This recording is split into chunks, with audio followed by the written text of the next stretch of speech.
13 awards or something crazy like that, right? Yeah. So y'all was putting in that work, right? And so before we go into a lot of the details with the show and the actors and all that went into it, I want y'all to kind of introduce yourselves and then we go from there. Yeah. All right. Name's Jamil Farrar Jr.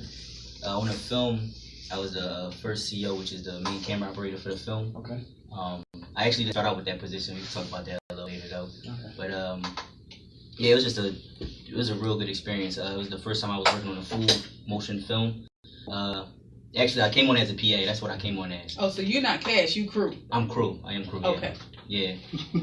I came on as a PA, and at the time there was a lot of things going on, that I had to get used to with coming on the first time being on set like that.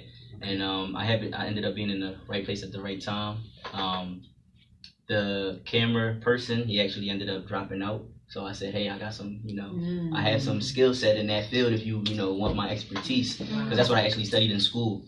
And he said, all right, cool. Next time you come on set, bring your camera. Let's see what you could do. And that's how I actually ended up being a main camera operator for the rest of the film. Wow. So I got to talk to him early on. And yeah, it was a great experience. But yeah, that's what I did on the film. I wonder if that camera guy is like kicking himself. I try not to think about that, just keep working, moving forward. There you go, moving forward. Okay, brother. Yeah, how y'all doing? My name is Birch. I play Coach George in Boston to Philly, winner of Best Supporting Actor in the Motion Picture Association at Haiti in Boston 2017. No problem. Let's go. When we go back a little bit.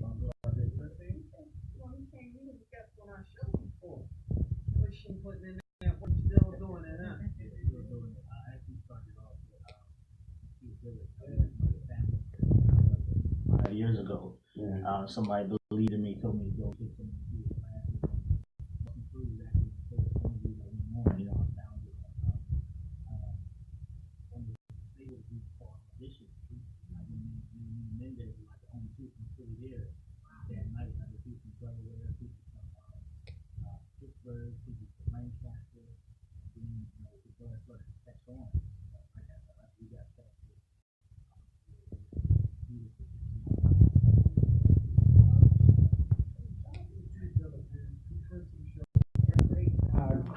Great, guys. Okay, my brother.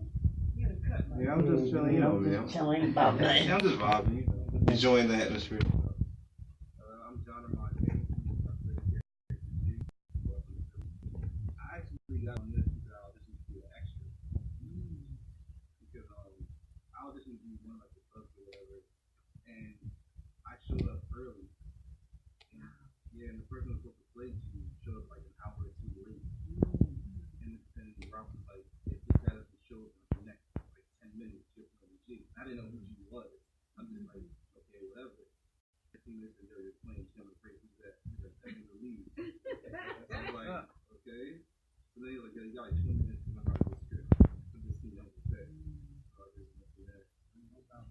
Yeah. It's amazing to have similar stories because the guy who was supposed to play Coach George didn't show up. He was like, yo, this is my Coach George. He's like, I don't even want to see anybody show up. You know what? You can't underestimate the power of just showing up. Showing up, just showing up here. Because there's a lot of times where, I might not get it, I might not, it might not work for me. Then all of a sudden, 30 people say the same thing. Right. And the one person that's like, I'm just going to do it. I ain't doing nothing anyway. They go and guess what they get? That part. The opportunity. And then you only had an extra role. You could have been like, I'm not worried about it. Because it's no small part. Because I was just next week. I got out of school. I got kicked out of school, so I was heading home and what I was going to do. Well, fix that one. Yeah. I ended up graduating later. I just recently graduated on May. I ended up graduating from Lincoln University. Shout out to there you go. HBCU in the building. And, HBCU love. Yeah. But yeah, I didn't care if it was big or small. I just wanted to actually start getting my acting up. Cause I did Book and Nimrod. That's where I met Ty at. Oh, shout out to Booking. They're friends to the show Yeah. too.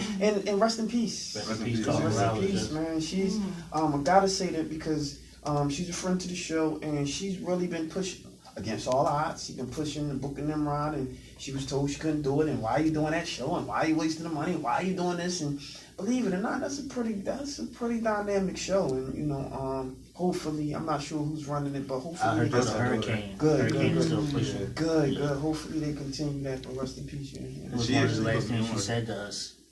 Like, don't let nobody tell you can't do it. You know, whatever That's you put right. your mind to. You know, Mhm. it doesn't stop here. You know, I remember at the Philadelphia Film Awards, she looked at me and Carla, she flared them nostrils up and she said, "Ty, don't let nobody tell you can't do it." Then she went on stage and she told everybody that was the message she had for everybody. You know, She don't left stop. us. She left us. Right. She left us with that. Yeah. So, tell us a little bit about your characters. You want me to go first? You go first. Alright, G is like, kind of like a quiet to himself guy. Mm-hmm. Kind of artist. He's into jazz, he's into music, the culture, but he's not as aggressive. He just likes to be his own person and just kind of be on the righteous path as much as he can, but not in a rebellious way. Mm-hmm. And he actually starts to grow more out. We actually watch the film. His character grows more and more by situations, because life will make you grow whether you want to or not. Right. So his character is supposed to grow by certain circumstances, Mm-hmm. and you can see that's how actually life will make you grow. You can't just do reality at all. So how was it for you to get into this character and portray it the way that you think that the director wants it to be portrayed, especially given the amount of time that you had to just basically. When I first read the script, I tried to get into the character's head as much as I could, try to figure out like how would he react to this. And that's one of the hard parts. When I first started acting, I didn't separate myself with the character. I would just be like, I wouldn't do this. Right. And like when I'm acting, I'm not myself. I'm whoever this guy is. Exactly. So I was like, how would this guy react? And then once Ralph was telling me like, yo, he would do this, that, and the third. And anytime Ralph would tell me to do this, I would take it up a notch more, because I'm like a perfectionist as I am. Right. So if he says, I need you to be like, like, I'll make it dire. I'll make it even deeper than that. So every time I had to get into, my head, well, the character's head, I just kept going more and more. It was so many times, like, I even stopped and I said, can we do that again? Yeah. His character was really fun to shoot and work with. He embodied that character very well. Wow. But like you said, like you brought it up, but not to Ralph told him to do something. People tend to forget that that's what you want, because it's easy to bring someone from up here and bring them down. Whereas you try to bring your character up, it's harder to like, okay, do this, I need you to keep doing this. If you start, it's easy to bring that down. He did a great job on camera. And you said a little nugget too that I want to make sure that I point out. When actors, especially new actors, go into, and actresses, if they go into a role, I'll never forget what somebody told me. They said sometimes you have to commit ego suicide. Because sometimes, and that's with everything, especially when it comes to men, we have a tendency to be all ego, right? But playing certain parts, you gotta remember that it's not you.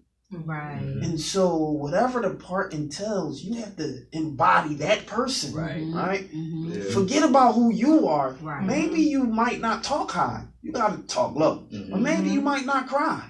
This character He cried. He cries. cries. So you have to pull that out of you, and really that's what determines or defines what a true actor or actress is. But So that's acting. And That's on acting. set- That's for acting. That's On the set, that's the yeah. job. I didn't call him John on set. His name was G on set. I never called him by his real name. That's on all. set. That's the only way I would When respond. you're on set, you're in character, so That that's who helps you you are. to stay in character. Right. Like, I think I heard one time someone called me John. I just didn't respond. I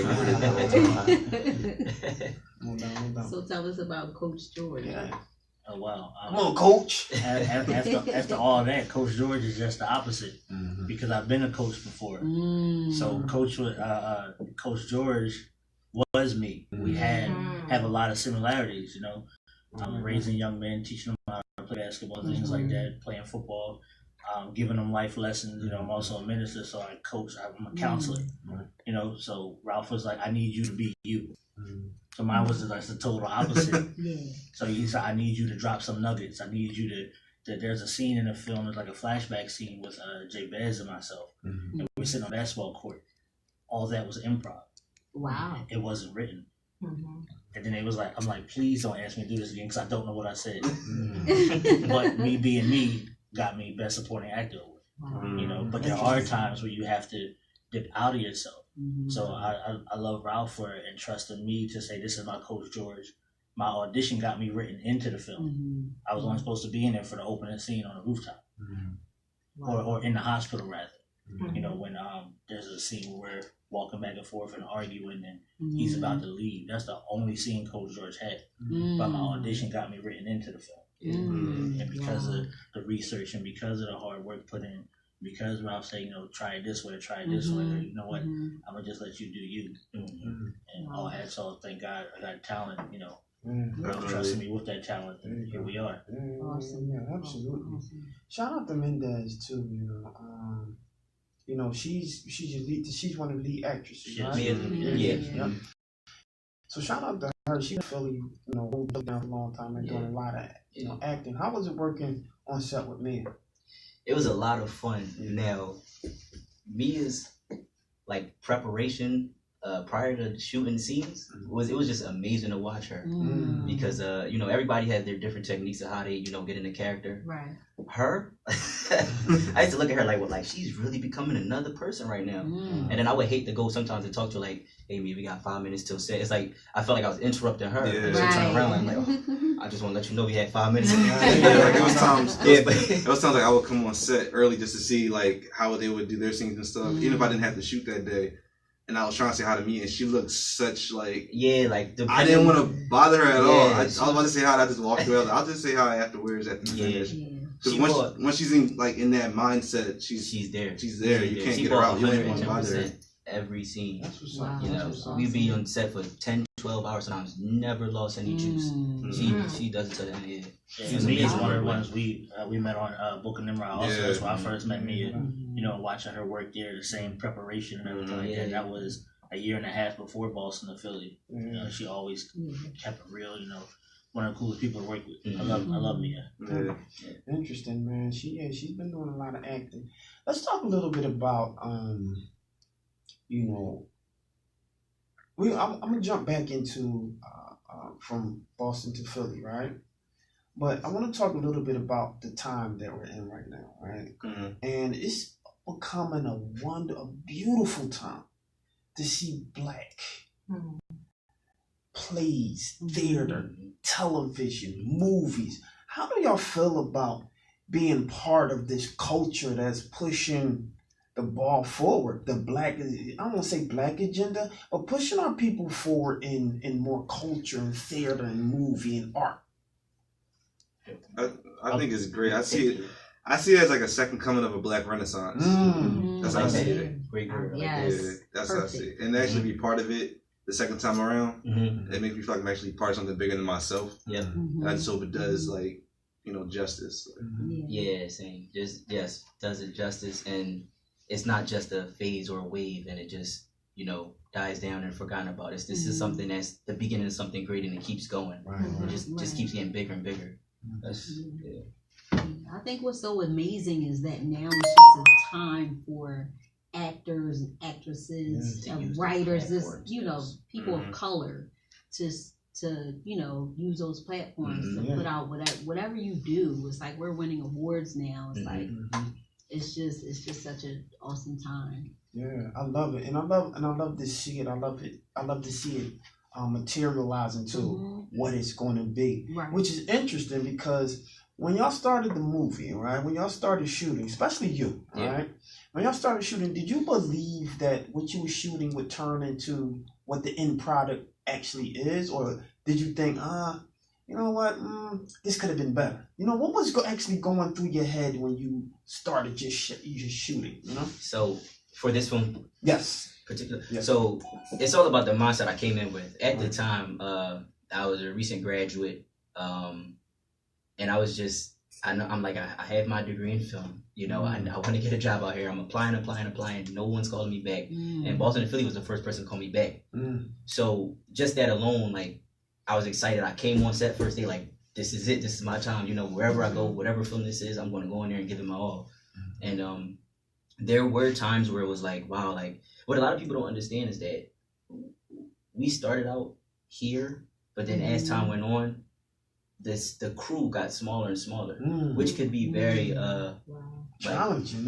Challenging, discouraging. I had to jump in behind the camera a few times. Yeah, you know, you had to help with though, certain less things. But I stuck with them. It's all about being persistent, and then you start to develop a mindset. Well, all right, well they want to stop, we gonna keep going. Now I felt I show them we gonna do this, and we gonna show them why they should this. You know what I mean? So I always hope for the best, and I didn't know what to expect, to be honest. It was just like, let's just do this thing, and we gonna see where it takes us. And I think I always kept that positive attitude, and that's the one thing that me and Ralph, like, that made us click. He always kept that mindset, like, oh, if there's a roadblock here, we're going to find a way around it, we're going to climb over it, we're going to keep going, we're not going to let this stop us, because we ran into a lot of roadblocks shooting this film. And, you know, just to see the end product now, is like, it was all worth it. All that hard work, all them long hours, I feel great. You know, I didn't know what to expect, so, like, just to see what it came to now, is like, this is great. Like, you feel good. Right. Rewarding. Yeah. So what do you guys think about, I guess, the material or the subject matter that was in the film itself? Like, I think one of the characters talks about depression. And like cutting herself. And there were a lot of key points talked about in this film. It touches a lot of sensitive subjects. Like you said, self-harm, some slight racism, police brutality, you know, hot topic of the day. Very hot topic. Just, you know, abusing your authority. There are a lot of things touched on, and I think it came out at a perfect time to, you know, just for everyone to see. And because the film is character driven, there's so many storylines. It's like I love to relate this movie to Crash. You guys ever seen Crash? There's multiple storylines. Starts here, but then by the end, you see how it all connects. That's exactly how Boston and Philly is. It's story driven, and it touches on a lot of sensitive subjects, but it's very relevant, and it opens it up for conversation. You know, I want to because you mentioned abuse of authority, and something that, you know, we have spoken a lot about was about the Me Too movement, and you know, a lot of women in media, right? Women in Hollywood, women in film and television, and I work with a lot of women, as you can see, you know, and I treat them a certain type of way because I feel they're my equals, right? So you as men, right, on a movie set that's shooting, do you feel any type of responsibility in kind of showing that, you know, men aren't the way that they may be perceived, especially when it comes to black movie? Absolutely. Absolutely. I have daughters. I have children. Carl Morales gave me my first shot, you know, to pick up a camera and shoot and direct. Somebody who believed in me. So she was like all of our mother. So you see Eli and Lou, twin filmmakers, you know, two sisters, you know, doing it. Hurricane Morales doing it. Adiva Gordon doing it. You know, there's so many out there you can name who are filmmakers, who are creators, you know, women creators. And then when you're on set, me personally, you kind of feel like protective over them, to make sure that they're not being taken advantage of, to make sure that they're not being groped or molested or, you know, being verbally abused and things like that. That's to me personally. Like, I'm not going to let that happen to anybody on my set. If it's in eye view, if they feel close to me, and I know that sometimes, you know, I'm very humble, so I'm not trying to be arrogant or anything, but people will gravitate towards me, you know. I feel Carla Morales used to say, like, she would say, you know, I feel a certain type of peace when you step on the stage, and it's not. I believe that's Christ driven. I don't believe that's anything of me, you know. So when you walk that way, you know, people will gravitate towards you, and I feel as though that the women in media have stories to tell too. Like, it doesn't work for everybody out here. You know, we see Ava DuVernay, if I'm saying her name right. You know, I was just at the ABFF in Miami, and you see a lot of black women filmmakers doing it. You know, a lot of black people doing it. So when you talk about the movement, we have stories to tell. People are telling stories about abuse. People are telling stories about suicide. People are telling stories about depression. People are telling stories about the police brutalities and senseless gun violence and things like that. So we have stories to tell, and now no one can tell us. We have cameras here, so we can tell our stories. Right. You know. Yeah, absolutely. You know, and I'm always for the narrative, for us to tell our story. That's why we created this platform. It's for us to tell our story. Somebody else going to tell it for us. Right. But for us to also be able to give somebody else the platform. You know, I mean, who knows? Y'all might be here and somebody sees our show and say, "Wow, we want to talk to these gentlemen." You know what I mean? And so that's why we do what we do. We don't worry about the accolades. We worry about the praises that we're able to give to ourselves. You know what I mean? And so, yeah, I just want to, you know, thank you guys for coming out. But before we let you go, because we only have a few more minutes and we got to get to another segment, how can everybody get in contact with you guys and learn more about either the movie, the show, your social media, what you guys are doing, all of that good old stuff? To find me personally, hit up my Instagram, Johnny Blaze 2 with 2 H's, Facebook, John Armond Jamison. For the movie, you can actually look it up. It's on Amazon Prime. All right. There's everywhere to see that. There you go. Boston to Philly on Amazon Prime. Yes, sir. Okay. Ty Birch, TAIBIRCH, 2 separate words. You can find me on all social media platforms: Facebook, Instagram, Twitter. What was your other question, brother? You got to one more time to find a film. They go here 3 times to find a film. I can remember an 8-page monologue, but I forgot your question. You can find a film on, you know, there's trailers on YouTube. You can find it. We have a page, Boston 2 Philly on Facebook. There's word Boston, the number 2 Philly, all one word, PHILLY. You can also search it on Amazon Prime both ways, Boston 2 Philly, the number 2 or the word 2 TO on Amazon Prime. Okay, brother. Yeah, I'm the same name on all social platforms. It's Jamil Farrar Jr. It's JAMIL. Last name FARRARJR. And once again, you can find Boston to Philly.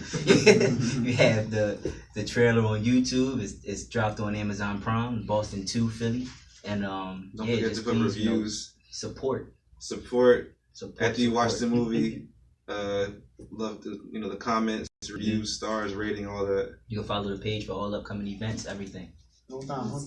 Well, that's great. There you go. Well, there you have it, ladies and gentlemen, man. It's your boy Charles Gravy the Beautiful. Lauren Sizzle. I'd like to thank you guys for coming to the show. Y'all gotta come back. Yes, sir. Thank you. It's been a pleasure hearing us. Thank you. No doubt. You definitely gotta come back, man, and give us some more of that love, man. And you guys keep doing what you're doing, man. And before we go, man, we want to get into some love and relationships, but we got about a minute. No, man, we won't jump right into it.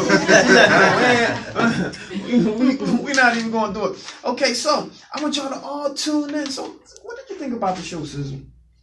I thought it was today's show. Yeah, today's show.